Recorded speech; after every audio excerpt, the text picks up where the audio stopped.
ושמעו בני ישראל את השבת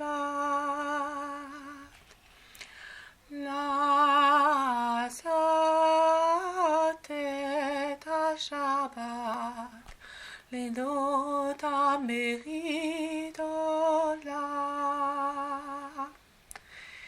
ביני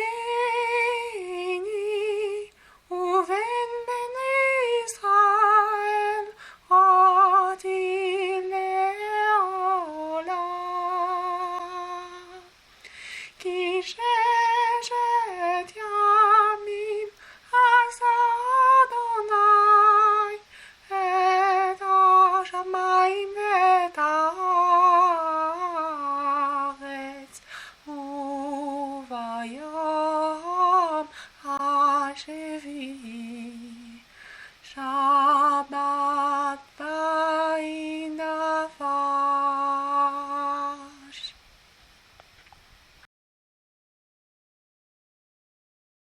זכור את יום השבת לקדשו, ששת ימים תעבוד ועשית כל מלאכתך, ויום השביעי שבת. לאדוני אלוהיך לא תעשה כל מלאכה, אתה ובנך וביתך ועבדך ואמתך ובהמתך וגרך אשר בשעריך. כי ששת ימים עשה אדוני את השמיים ואת הארץ, את היום ואת כל אשר בם וינח.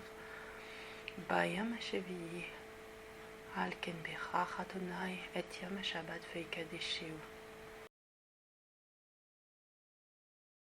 Chamor et Zachor. Souviens-toi, Zachor, du jour du Shabbat pour le sanctifier. Yitro 27. Observe, Chamor, le jour du Shabbat pour le sanctifier. Vaïtranan 5.11. Rachi dans Yitro explique que souviens-toi, Zachor, et observe, Chamor, ont été prononcés simultanément, comme il est écrit dans les Téhinim.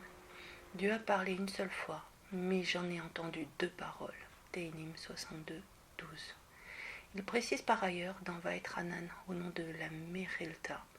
Les deux mots ont été prononcés simultanément et en un seul mot. De plus, ils ont été entendus en une seule audition.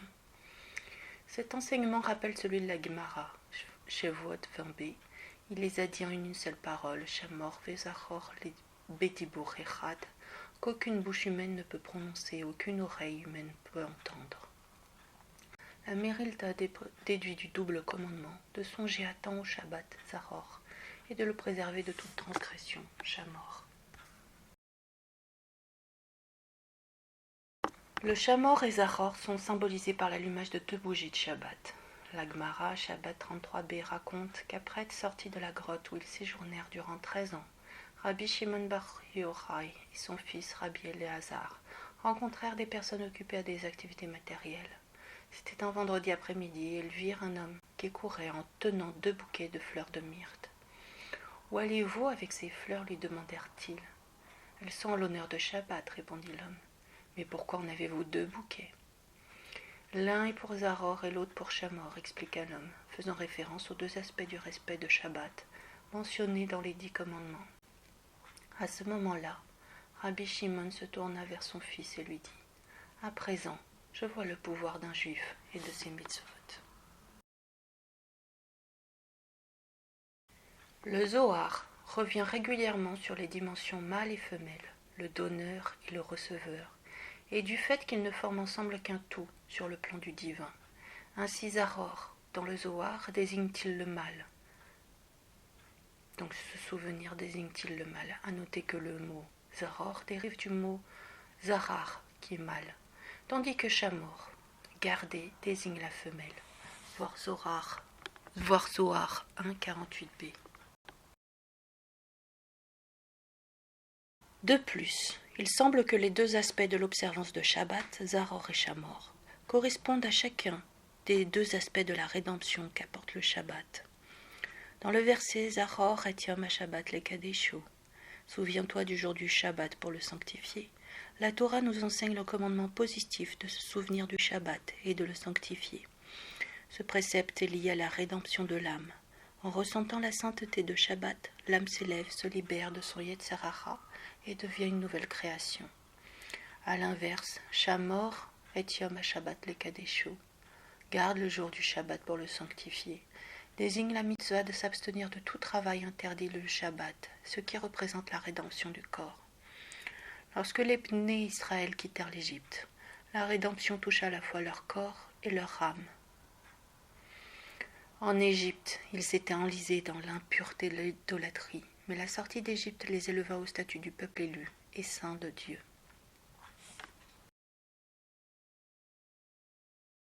Le Shem Mishmuel, Béchelar 56-74, écrit « Le Shabbat est un rappel de la sortie d'Égypte et doit certainement contenir certains éléments spirituels relatifs à cette sortie d'Égypte. De même que la libération d'Égypte était à deux niveaux, dans l'âme et l'intellect, le Shabbat doit aussi amener un certain degré de rédemption à l'âme et à l'intellect. Telle est la signification de Zahor et Shamor. L'un se rapporte à l'intellect et l'autre à l'âme.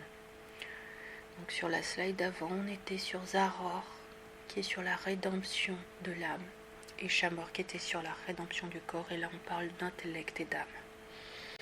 Rabbi David Hofstetter, d'Arar David Moadim, enseigne de même que les Juifs ont connu une libération physique de l'esclavage par la sortie d'Égypte. Le Shabbat aussi apporte un élément de rédemption physique. Le Shabbat, nous avons la capacité de nous libérer, même physiquement, des chaînes qui nous attachent au matérialisme pendant la semaine. À Shabbat, nous pouvons nous libérer de l'asservissement à nos désirs physiques et aux traits de caractère qui manquent de raffinement. Tout cela est inclus dans l'affirmation « Shabbat est un rappel à la sortie, un rappel de la sortie d'Égypte ». Le Ramban, Yitro sur les 10 commandements écrit « Le terme Zahor, le fait de se souvenir du jour du Shabbat, fait référence à l'amour pour le Shabbat, alors que Shamor, garder, fait référence à la crainte. Tous les jours, nous devons nous souvenir du Shabbat afin que nous ne l'oublions pas et que nous ne le remplacions pas par d'autres jours.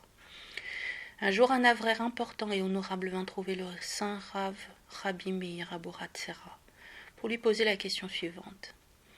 Il étudie avec assiduité, mais il n'a aucune mémoire. Il est extrêmement préoccupé et se demande quoi faire pour arriver à conserver son étude.